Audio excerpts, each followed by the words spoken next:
Because honestly, we don't want to isolate from these relationships. We don't want to, mess with the karma too in relationships of what spirit has in store for us by casting judgments. There's so much. And just remember, like, whatever it is in your life, like whatever it is, like, it doesn't matter if it's a money situation, a relationship, whatever it is, the moment that you start trying to label things, identify things, make judgments, create just sort of like, this is the way it's going to be. Like, that's the moment that, the real loser energy actually comes out. We actually start to become, infantile versions of ourselves, especially in relationship situations and just things that we really want in life that we think are going to create more peace and harmony, more balance, and it's actually not. Is that moment that we think that we're the ones that are defining what things are going to be, when in reality,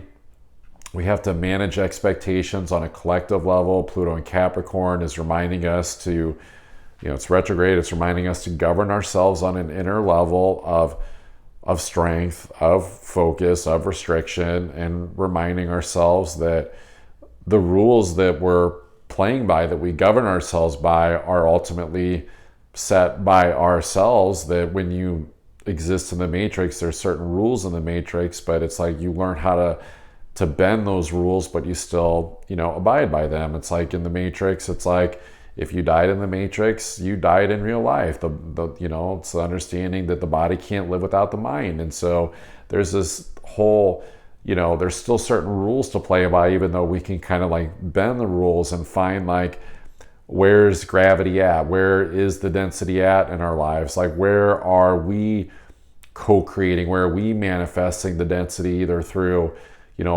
collective consensus reality belief systems of lack, fear, limitation? There's going to be the rules of astrology that influence things, and like all these retrogrades where it's like it's hard to just make drastic changes in your life. Just ask anyone that tried to do something crazy and different and it's not working. It's always going to be the spiritual karma, the serendipity of like how things are aligning on the tracks of destiny right now. And so, in those situations, we got to be okay with still even managing our expectations there, because that's the healing. North Node, Chiron, Aries is going like, okay, like, thank you, humbleness, lots of gratitude. Like, gratitude should honestly be the backpack we should all be carrying around with us, of just like whatever it is that we're getting in this reality, just like honestly move to the next step. And I know this might sound crazy and sound like a downer, but when you have, we're getting deeper into Jupiter retrograde, we're getting deeper into Uranus retrograde, where we've got all these retrogrades still, and so we've got to still find a way to move forward.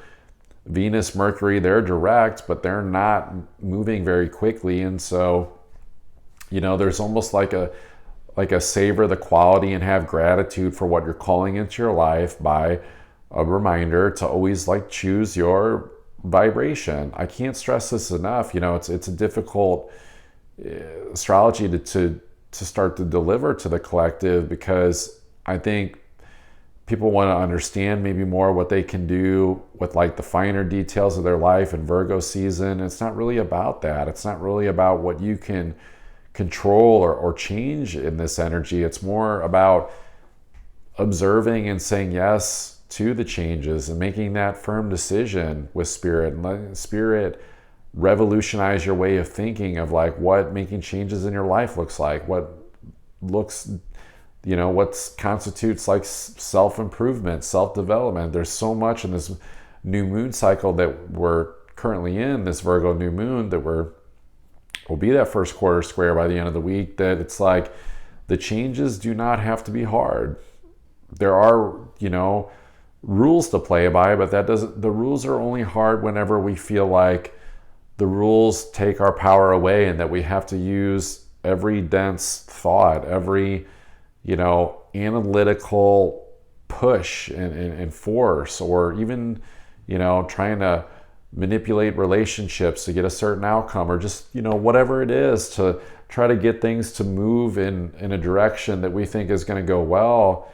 And it's kind of a Seven of Cups energy a little bit, especially by the time the sun comes into Libra, where it's like you just don't know which which elixir pot actually has the elixir of life that's going to take you to that next step, and what's actually just more karma or more healing or more, tumultuous, not really harmonious situations that looks good on the surface, but it's not.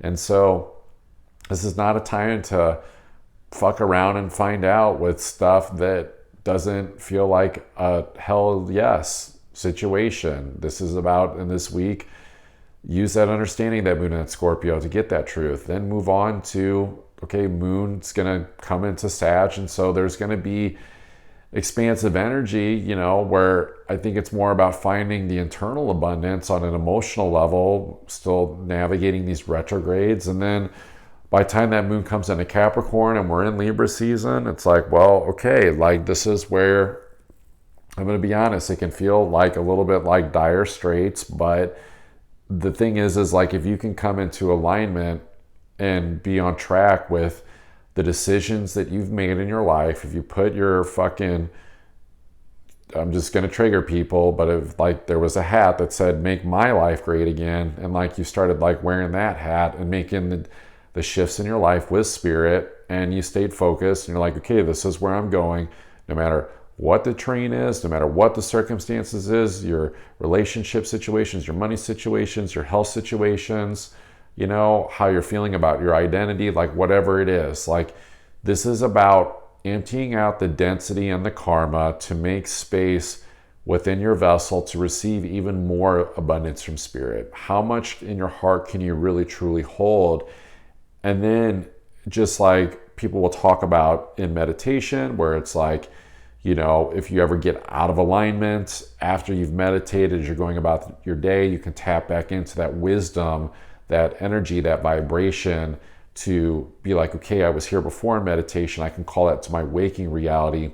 The same can be done no matter what the circumstances are in your life, to call back in that heart abundant vibrational element within you that also, encouragement to people to learn how to tap into their deeper truth, into visualization, into what my guides describe as quantum behavior. This is something that I would recommend checking out Abraham Hicks during this time, that people talk about the feeling, the vibration, acting as if it's already in your vortex of your manifestation of what you want is the most important element. And so the way my guides gave it to me was quantum behavior, behaving as if you already have it. It's like, how would you behave in your visualizations, in your manifestations, in that quantum field of what you want to have, and then go behave that way as you're going through your day-to-day reality.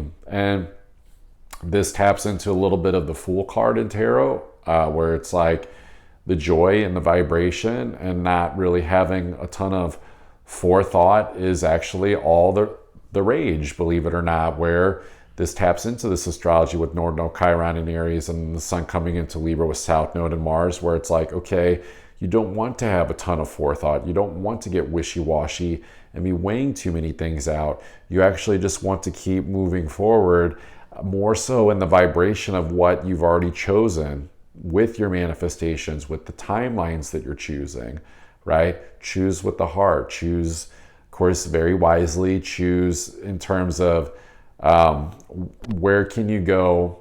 I'd say there's an element of always like looking at like every decision should at a minimum be looking at the next 28 years of your life, just because that's the understanding of the karmic cycles of the Lord of Karma, of Saturn, that it's going to take 28 years to come back to the almost exact spot as where it's at now for anybody. And so if you can at least start with that, that's at least those karmic checkpoints for more of the longer term advancements of your life. Honestly, the people that are going to win during this time are going to be the ones that are the forward thinkers, the innovators, the ones that are playing the long game and making changes on an internal level and are not dreading their reality or just trying to figure out a way to get to like a safer space based on their small-minded day-to-day decisions, because there's not going to be a lot of safe zones for people that are not in true integrity with their more longer term soul mission. And people are going to know that by the end of this week.